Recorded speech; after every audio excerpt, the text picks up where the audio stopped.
आज दरअसल हम जो चर्चा करने जा रहे हैं उसमें दो लोगों को जगाने की कोशिश कर रहे हैं। एक कांग्रेस पार्टी, जिसके उपाध्यक्ष राहुल गांधी आज महंगाई की चर्चा के दौरान लोकसभा में सोते हुए देखे गए। जाहिर सी बात, हो सकता है फुटबॉल मैच बहुत लंबा देख लिया होगा, लेकिन महंगाई की चर्चा पर अगर आप सो जाएंगे तो जनाब हम क्या करेंगे।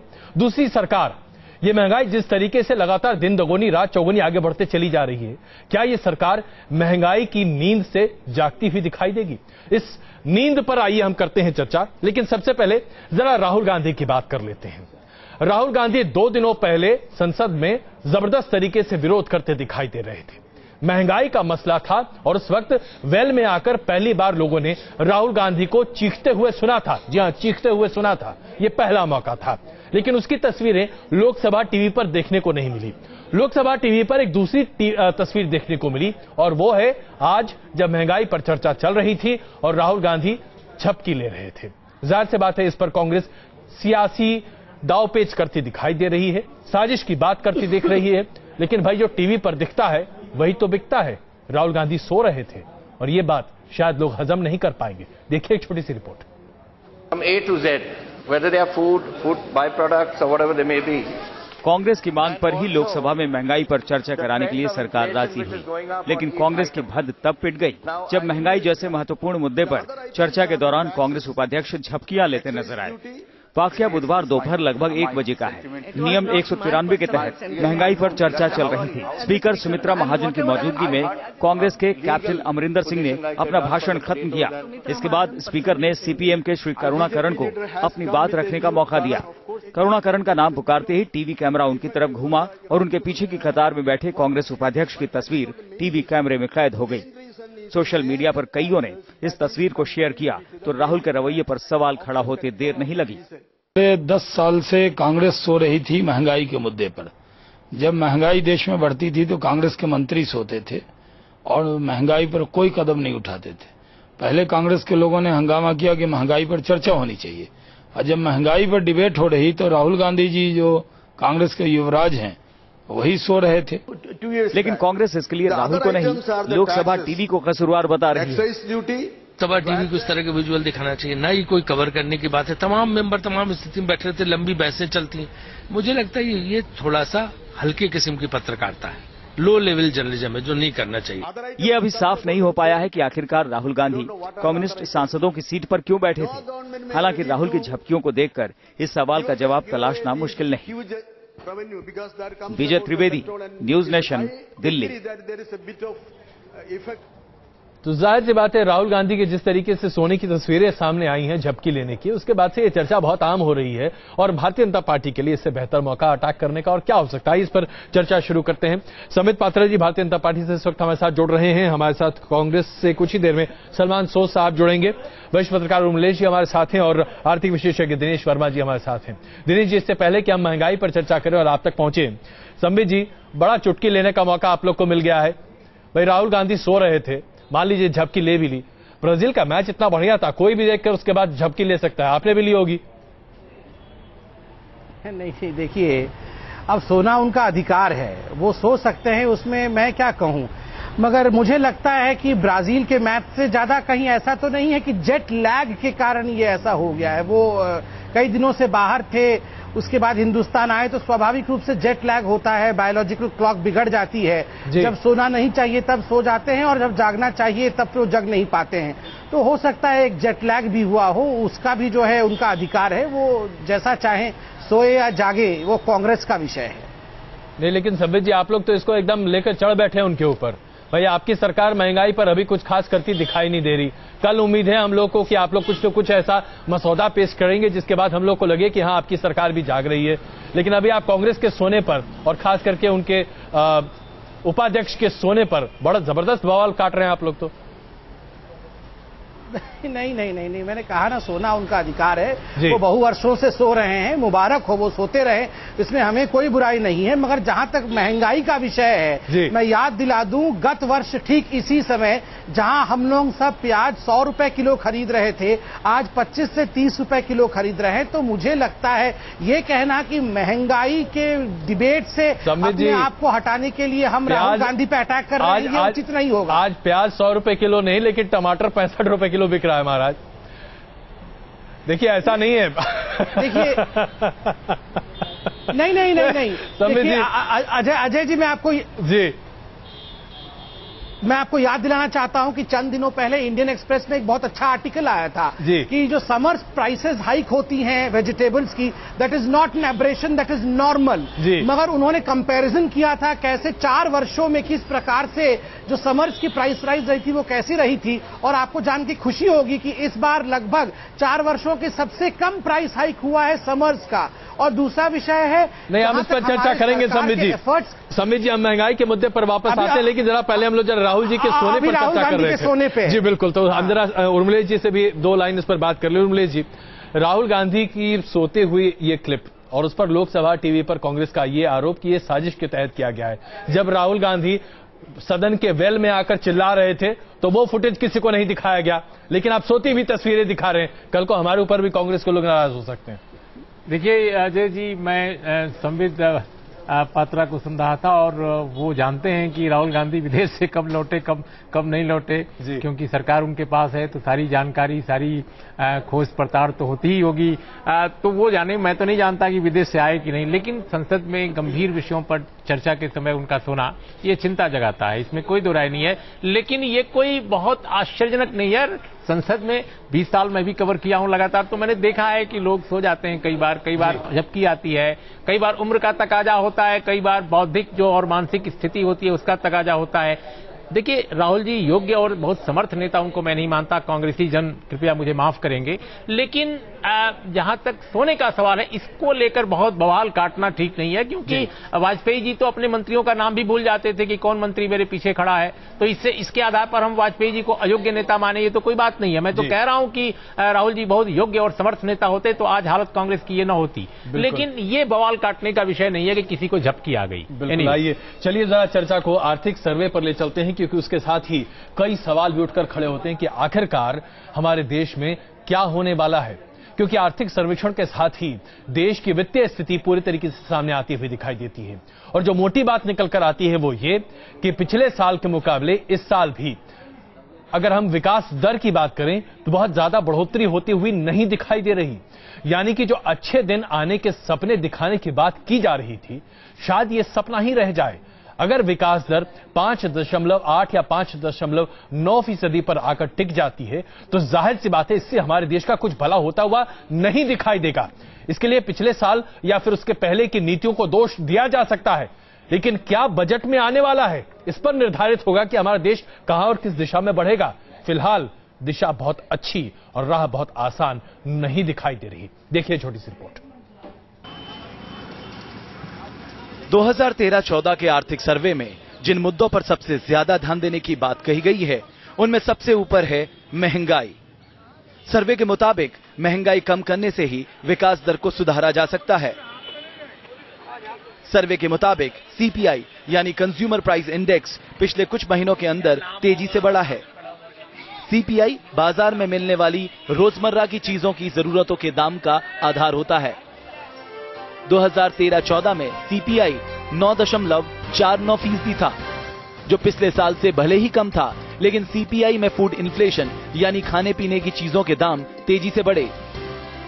तीसरी तिमाही यानी दिसंबर तक पहुंचते पहुंचते ये आंकड़ा 11% को छू गया था। खुदरा महंगाई में बढ़ोतरी की वजह फल, सब्जी, दूध और अंडे जैसी चीजों के दाम बढ़ना था। यही फूड इन्फ्लेशन सरकार की फिक्र का सबसे बड़ा सबब बना हुआ है। इतना ही नहीं, WPI यानी थोक महंगाई की दर पिछले साल घटकर 5.98% पहुंच गई है, लेकिन सरकार इसे चिंताजनक मान रही है, क्योंकि इस दर पर भी आम आदमी को महंगाई से छुटकारा नहीं मिलने वाला। महंगाई दर के साथ ही साथ सब्सिडी भी सरकार के लिए चिंता और जनता के लिए उम्मीद बनी हुई है। आर्थिक सर्वे के मुताबिक 2013-14 में राजकोषीय घाटा GDP का 4.5% रहा। इसका सीधा सा मतलब है कि सरकार के पास सब्सिडी देना आसान नहीं होगा, जिसका सीधा असर आम जनता पर पड़ेगा। सरकार घाटा कम करने के लिए सब्सिडी कम करेगी और गैस सिलेंडर, केरोसिन, डीजल जैसे उत्पादों के दाम बढ़ने लगेंगे। सर्वे में तीसरी बड़ी चिंता है खेती और फसलों को लेकर। पिछले साल मानसून ने साथ दिया तो सरकार महंगाई को कुछ हद तक रोक पाई थी, लेकिन इस साल अल नीनो इफेक्ट के चलते मानसून खराब होने की आशंका है और फसलों पर इसका सीधा असर पड़ेगा। इस आशंका ने भी सरकार की नींद उड़ा रखी है। 2009 में जब अल नीनो आया था, देश के कई हिस्सों ने भीषण सूखे का सामना किया था। 2013-14 में जीडीपी की विकास दर सिर्फ 4.7% थी और इस बार इसे 5.4 से 5.9 तक ले जाने का लक्ष्य है।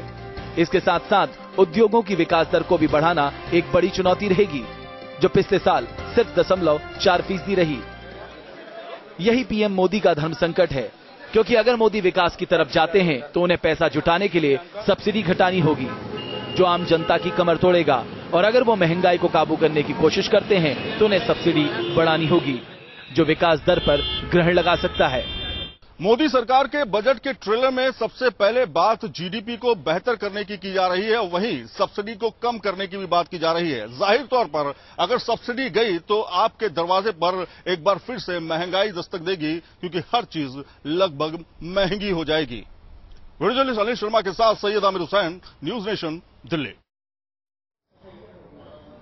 तो कुछ एक मोटी बातें जो आर्थिक सर्वेक्षण से सामने निकल कर आई हैं, उससे इतना तो स्पष्ट होता है कि पिछले साल अगर हम वित्तीय नजरिए से देखें तो हमारे देश की अर्थव्यवस्था बहुत बेहतर हुई है, और इसके लिए हमें यूपीए प्रशासन को कहीं ना कहीं बधाई देनी होगी कि आखिरकार उन्होंने बहुत बुरा काम नहीं किया था। संबित जी, ये बात आपको गौर करनी होगी। हमारे साथ इस वक्त सलमान सोज भी जुड़ चुके हैं कांग्रेस से, हमारे साथ उर्मिलेश जी भी हैं और दिनेश वर्मा जी भी हैं। दिनेश जी, मैं सबसे पहले आपकी टिप्पणी चाहूंगा। आर्थिक सर्वेक्षण के आधार पर क्या हम ये वाकई में कह सकते हैं कि यूपीए सरकार ने अच्छा, बुरा या बहुत बुरा काम किया था? नहीं, मुझे ऐसा लगता नहीं है। सरकार ने खुद, अब जब फाइनेंस मिनिस्टर एक इस रिपोर्ट को पेश कर रहे हैं तो इसका मतलब सरकार ने जो ये कंपाइल्ड फिगर हैं इसको कहीं ना कहीं एक्सेप्ट किया है। तो सबसे सरप्राइजिंग जो चीज आ रही है, कॉफर खाली हैं, बट समझ में नहीं आता कैसे खाली हैं।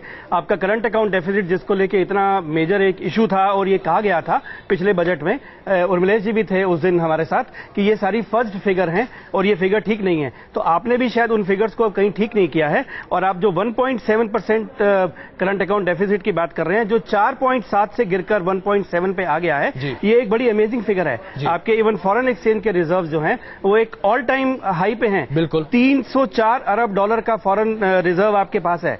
एग्रीकल्चर ने आपको लास्ट ईयर जो है वो रिकॉर्ड ग्रोथ दिया है, इट इज 4.7%, जबकि पिछले 10 साल 12 साल का जो औसत है वो मात्र 3% का था। It is a 50% growth rate in that.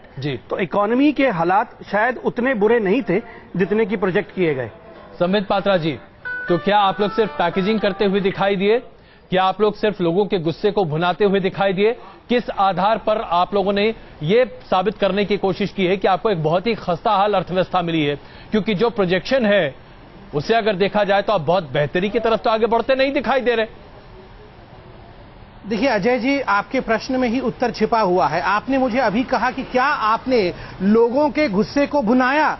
लोग गुस्सा आखिर क्यों थे? भारतीय जनता पार्टी तो सरकार में नहीं थी, एनडीए तो सरकार में नहीं थी, यूपीए डिस्पेंसेशन और कांग्रेस सरकार में थी, और उसके बावजूद अगर लोग गुस्से में थे तो मुझे लगता है कहीं ना कहीं आंकड़ों के खेल से सब कुछ नहीं होने वाला है। परसेप्शन और इन आंकड़ों से लोगों को आखिरकार क्या मिल रहा था, यह महत्वपूर्ण है। मेरे सामने भी पूरा रिपोर्ट है, मैं रिपोर्ट को देख रहा हूं। रिपोर्ट पे कुछ विषय वाकई अच्छे भी हैं, मगर ये जो बताने वाला विषय वो ये है कि अप्रैल से सुधरने आरंभ हुए हैं। हाल फिलहाल में 3-4 महीने से सब कुछ विषय सुधरना आरंभ हुआ है। तो मुझे लगता है ये कह देना। संबित जी, अप्रैल से कैसे हो सकता है? आर्थिक सर्वेक्षण पिछले साल का है, जो एग्रीकल्चरल ग्रोथ की बात आप कर रहे हैं। सुनिए जरा, सुन लीजिए। देखिए, समझ रहा हूँ एग्रीकल्चरल ग्रोथ की जो बात कर रहे हैं, नहीं, ये लास्ट क्वार्टर की बात नहीं है। नहीं, देखिए, आप अगर ये कहना चाहते हैं कि ये सिर्फ लास्ट क्वार्टर में सब कुछ बदल गया, तो पूरे साल अगर बहुत खराब होता तो लास्ट क्वार्टर में चीजें सुधर जाती, ऐसा तो हो नहीं सकता। जाहिर सी बात है, लोगों में गुस्सा अलग चीजों के लिए हो सकता था, लेकिन आज महंगाई भी वैसे ही है। कौन सी चीज सस्ती हो गई जरा बता दीजिए। सिलेंडर 16.5 रुपए उसके बाद बढ़ गया। नहीं, ध्यान रखिए। नहीं, बिल्कुल नहीं। ध्यान रखिए, लोगों में गुस्सा किन्हीं अलग चीजों से नहीं, इकोनॉमिकल रीजंस के कारण, क्योंकि जो उनके एस्पिरेशंस थे इकोनॉमी के खस्ते हालत के कारण 2 वर्षों से लगातार जीडीपी 4.5 के लेवल पे, सब 5 लेवल पे जा रही है। और अब जो एक्सपेक्टेशन है कि जो फाइनेंशियल ईयर 15 है उसमें 5.4 से 5.9 तक जाएगा। तो आपको रेंज देने की क्या जरूरत थी संबित जी? अगर आप लोग इतने ही विश्वास प्राप्त थे तो 4.9 पिछले साल का, और आपने उसको 0.5% बढ़ाया। 5.4 का मतलब क्या हुआ?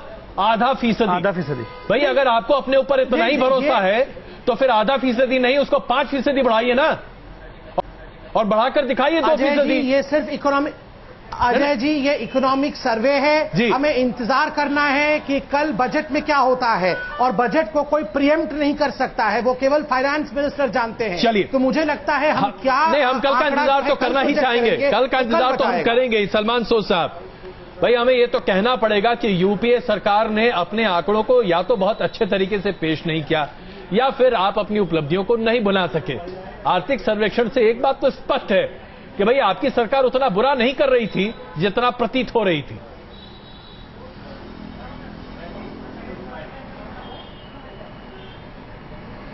नहीं, मुझे खुशी है कि अब मीडिया वाले भी अब देख रहे हैं, खुद भी अब कह रहे हैं कि भाई यूपीए ने तो अच्छा काम किया था। जो ये गवर्नमेंट की रिपोर्ट है, इकोनॉमिक सर्वे जो है, उसमें अगर आप देखेंगे, अगर आप एग्रीकल्चर प्रोडक्शन को देखेंगे, 4.7% ग्रोथ कोई मामूली ग्रोथ नहीं है हिंदुस्तान के लिए, ये तो बहुत अच्छी ग्रोथ है। अगर आप देखेंगे milk production number 1 in the world, ये कोई अच्छी बात, ये कोई बुरी बात तो नहीं है। अगर आप सर्विसेज सेक्टर की ग्रोथ देखेंगे, चाइना के बाद हिंदुस्तान नंबर 2 पोजीशन पे है ग्रोथ के हिसाब से। हाँ, ये आप कह सकते हैं कि मैन्युफैक्चरिंग में वो स्टैग्नेशन है, ये मैं मानता हूं। कुछ एरियाज हैं जहां पर हम और भी कुछ कर सकते थे, लेकिन इस सर्वे से ये पता चलता है कि जो हम कह रहे थे कि भाई जो बीजेपी एक हिसाब से एक नेगेटिव पिक्चर पेंट कर रही है, नेगेटिव पिक्चर नहीं है, बहुत सारी अच्छी बातें हुई हैं। अब गवर्नमेंट ने खुद माना, आप जो पहले पैनलिस्ट थे उन्होंने कहा भाई current account deficit 1.7% of GDP, वो तो बहुत अच्छी बात है। कहा 4.7% से कैसे 1.7% तक आ गया, फिस्कल डेफिसिट को कंटेन किया गया। अगर आप इन्फ्लेशन को देखेंगे, महंगाई को देखेंगे, वो भी पिछले 2 साल के मुकाबले में वो भी आहिस्ता आहिस्ता थोड़ी कम हुई, अभी भी ज्यादा है, थोड़ी कम हुई। लेकिन देखिए इस गवर्नमेंट के लिए कुछ चैलेंजेस हैं, खास तौर से फूड प्राइस इन्फ्लेशन। और अगर मैं तो दुआ करता हूं कि मानसून अच्छा आए, ताकि गवर्नमेंट को और हिंदुस्तान को जो आम लोग हैं, हमें कम से कम अकाल न झेलना पड़े। ज्यादा बिल्कुल, मैं क्षमा कीजिएगा, मैं आपको बीच में रोक रहा हूं। समीर जी कुछ आपसे एक बात करना चाहते हैं। जी समीर जी। हाँ बिल्कुल, तो मैं सिर्फ इतना कहना चाहता हूं कि आप इस रिपोर्ट में देखें कि इंडस्ट्री, मैन्युफैक्चरिंग, इनका क्या हाल हुआ है। और दूसरा महत्वपूर्ण विषय है, ये पूरी दुनिया और मीडिया भी जानती है कि जो 4.1% फिस्कल डेफिसिट को कंटेन करने की बात चिदम्बरम साहब ने की थी पिछले इंटरिम बजट में, that was more of a window dressing, और एक बहुत रोजी पिक्चर प्रेजेंट करने की कोशिश की गई थी, वैसा था नहीं संबित जी, ऐसा चलिए, मुझे लगता है कि उर्मिलेश जी इस पर आपको बेहतर आंकड़े और तमाम चीजों के साथ सामने आ सकते हैं। उर्मिलेश जी। नहीं, देखिए ये बात सही है। मैं किसी विदेशी टिप्पणीकार की एक टिप्पणी पढ़ रहा था जो चुनाव के दौरान की थी। वो उसमें बार बार वो जोर दे रहे थे कि भाई मनमोहन सिंह सरकार को, खासकर प्रधानमंत्री के रूप में मनमोहन सिंह को इस वक्त पूरा देश रिजेक्ट करने के मूड में है, लेकिन अगर इतिहास उनका मूल्यांकन करेगा तो शायद वो इतना निर्मम नहीं होगा। और मुझे लगता है कि वाकई डॉक्टर मनमोहन सिंह को आप जितना निर्ममता से उनको खारिज करें, लेकिन इतिहास नहीं निर्मम होगा, क्योंकि जो अचीवमेंट्स हैं, जो आर्थिक समीक्षा जो पेश की गई है, जो एनडीए सरकार द्वारा पेश की गई है, उसमें जो आंकड़े आए हैं वो बताते हैं कि इकोनॉमी की हालत उतनी बुरी नहीं जितनी की प्रोजेक्ट किया गया। पहली बात। दूसरी बात कि एग्रीकल्चर, कृषि क्षेत्र में जो ग्रोथ रेट है है वो तो रिकॉर्ड है, मतलब कल्पनातीत है, क्योंकि मुझे याद है कि एनडीए पीरियड में 3.5 या 3 करने के लिए भी एक रहता था कि हम 3% से ऊपर हो जाएं, और 2.8 2.7 के आसपास हुआ करती थी वाजपेयी रिजीम में। तो ये बड़ी घटना है 4.7 के आसपास पहुंचना, विदेशी मुद्रा भंडार में इतना बड़ा इजाफा, ये सब चीजें बहुत महत्वपूर्ण है। मैन्युफैक्चरिंग सेक्टर में जो स्टेग्नेशन था उसको भी तोड़ने की कोशिश दिखाई देती है। तो मुझे ऐसा लगता है कि जो बुनियादी तौर पे जो यूपीए 2 की हार है और एनडीए की जीत है, उसके पीछे मूल कारण ये था कि बहुत मिसमैनेज किया पॉलिटिकली कांग्रेस पार्टी ने, और इतने ऊपर जो उन्होंने बैठा रखे थे नेता को, मंत्री को, जो बोलते थे जनता के बीच, जो इंटरेक्ट करते थे, जो पेश करते थे, वो डिस्कनेक्ट ही नहीं था। मुझे लगता है कि एक कोई बोलता था, जो प्रचार का कोई इंचार्ज है, तो वो कई लाख लोगों को नाराज कर देता था। एक जो कानून का कोई इंचार्ज है, वो जब कोई काम करता था, कोई फैसले करता था, तो लाखों लोगों को एंटागोनाइज कर देता था। तो इतने बुरे चरित्र, इतने बुरे पात्र मजबूत हो गए थे यूपीए 2 में कि पात्रा जी की पार्टी उन पात्रों के कारण जीत गई चुनाव। और कुल मिलाकर हुआ ये कि जनता इतनी दुखी हो गई कि कभी वड्रा का मामला आ रहा है, कभी किसी का मामला आ रहा है, और ये पूरा परसेप्शन मैनेजमेंट बहुत बुरा था। परसेप्शन मैनेजमेंट बहुत बुरा, मीडिया का भी उसमें एक बड़ा रोल है। आई एम सॉरी, ये भी मुझे कहना चाहिए कि मीडिया के एक बड़े सेक्शन में भी जाहिर है यूपीए 2 के प्रति काफी नाराजगी थी, और जिसको मैनेज और ज्यादा किया यूपीए 2 ने। संबित जी, अब चलिए क्या हुआ उसके बारे में तो छोड़ देते हैं, अब जरा कल की बात करते हैं। आप जाहिर सी बात कहेंगे कि इस पर वित्त मंत्री अपना बजट पेश करेंगे, लेकिन मैं सीधे तौर पर आपसे पूछूं, अगले साल जब हम और आप सब मिलकर चर्चा कर रहे होंगे तो कौन कौन सी चीज बेहतर हो चुकी होगी? क्या उसमें से 3 प्रमुख बातें आप बता सकते हैं? क्या महंगाई पर कोई बहुत बड़ा फैसला हम देख सकते हैं? क्या अगले साल महंगाई पर वाकई में हम चर्चा करते नहीं दिखाई देंगे? क्या इंफ्रास्ट्रक्चर जिसको लेकर बार बार हम चर्चा करते हैं उस पर अगले साल कोई चर्चा करते नहीं दिखाई देंगे? क्या एक दिशा निर्देश जो हम सब जानना चाहते हैं कि आखिरकार बजट हमारे देश का एक डॉक्यूमेंट है, इकोनॉमिक डॉक्यूमेंट है, उस पर हम अगले साल चर्चा करते दिखाई देंगे? देखिए अजय जी, सबसे महत्वपूर्ण विषय है कि ये जो बजट आने वाला है ये एक तरह से ब्लूप्रिंट होगा कि आने वाले 3 या 4 सालों में हिंदुस्तान किस प्रकार से काम करने वाला है और किस डायरेक्शन में जाएगा। मुझे लगता है अगर 2-3 जो चैलेंजेस हमारे सामने अभी हैं वो यह है कि हमें फिस्कल कंसोलिडेशन करने की आवश्यकता है, और बिना फिस्कल कंसोलिडेशन को हम अभी जिस प्रकार की परिस्थिति है इकोनॉमी को रेन इन नहीं कर पाएंगे। दूसरा एक महत्वपूर्ण विषय है जिसको अरुण जेटली जी ने बहुत स्ट्रेस दिया है और आज इकोनॉमिक सर्वे में भी है, वो है रैशनलाइजेशन ऑफ द सब्सिडीज। कहीं ना कहीं सब्सिडी रिफॉर्म करने की आवश्यकता है कि क्या हम सब्सिडी जो दे रहे हैं वो ठीक तो दे रहे हैं, क्या उसका इंप्लीमेंटेशन ठीक हो रहा है, क्या फजूल खर्ची तो नहीं हो रही है, क्या सब्सिडी जिन लोगों के पास वाकई पहुंचना चाहिए उनके पास पहुंच रहा है, या उनके आड़ में कुछ और लोग भी उसका बेनिफिट ले रहे हैं जिससे खर्चा बढ़ रहा है। इसलिए रैशनलाइजेशन ऑफ सब्सिडी करने की बहुत बड़ी आवश्यकता है। तीसरा, अरुण जेटली जी ने एक शब्द पे बहुत ध्यान दिया है कि फिस्कल डिसिप्लिन। जिस प्रकार से इकोनॉमी एक तरह से यहां वहां चली गई है 2 वर्षों से, हम देख रहे हैं सब 5 लेवल पे चल रही है जीडीपी जो ग्रोथ रेट है, और इन्फ्लेशन आप चाहे इस रिपोर्ट के बारे में कहें कि एग्रीकल्चरल प्रोड्यूस 4.7% था, मुझे समझ में नहीं आ रहा है इतना कुछ होने के बाद इन्फ्लेशन लगभग डबल डिजिट पे क्यों था। तो जिस प्रकार से इकोनॉमी की हालत आज है, एक फिस्कल डिसिप्लिन की आवश्यकता है, तो डिसिप्लिन की बात आप कर रहे हैं, ध्यान देने की बहुत आवश्यकता है। बिल्कुल। दिनेश जी, क्या आपको लगता है कि जो तमाम बातें आज भारतीय जनता पार्टी के नेता कर रहे हैं उसमें से कुछ एक भी मुमकिन है?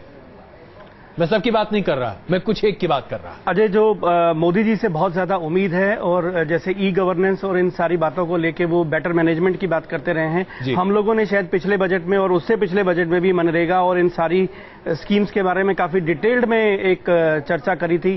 कांग्रेस के लोगों से भी हमने सवाल किए थे, बीजेपी के लोगों से भी हमने सवाल किए थे। ये स्कीम्स कहीं पर भी गलत नहीं थी। इशू आया इनके लीकेजेस में, इनकी मैनेजमेंट में। कम से कम बीजेपी से हम ये एक एक्सपेक्ट करते हैं। देखिए, इन्फ्लेशन के बहुत सारे फैक्टर्स हो सकते हैं, बाकी सारी चीजें काफी सारे एक्सटर्नल फैक्टर्स पे डिपेंडेंट है। कम से कम ये जो एक लीकेजेस है सब्सिडी के अंदर, ये अगले साल कम से कम हम इसका एक बेटर मैनेजमेंट देखना चाहेंगे। बिल्कुल। सोच साहब, एक आखिरी जवाब आपसे, क्या आपको लगता है कि दिशा निर्देश वाकई मिलता दिखाई देगा? महंगाई के मुद्दे पर आज जितना जोर से आप लोग चीजों को सामने रख रहे हैं, क्या आपको लगता है कि एनडीए सरकार से कुछ नतीजे मिल सकते हैं?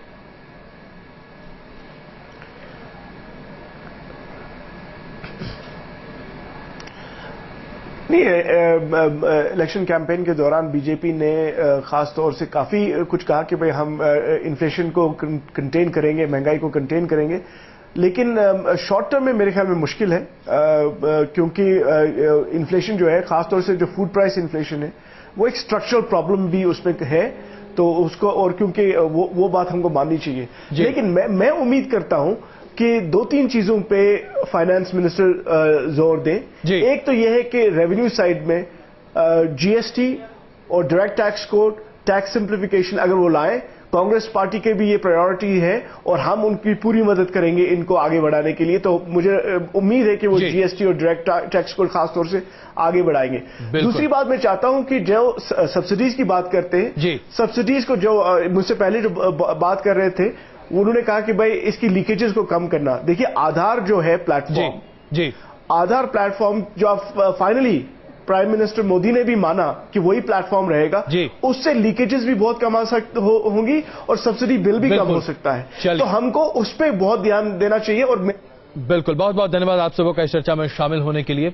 हम वापस आते हैं और खबरों के साथ, लेकिन इसमें कोई शक नहीं है कि आज जरूरत है दिशा निर्देश की, जो कि वाकई में उसका अभाव है। वापस आते हैं, हमारे साथ बने रहिए हमारे साथ।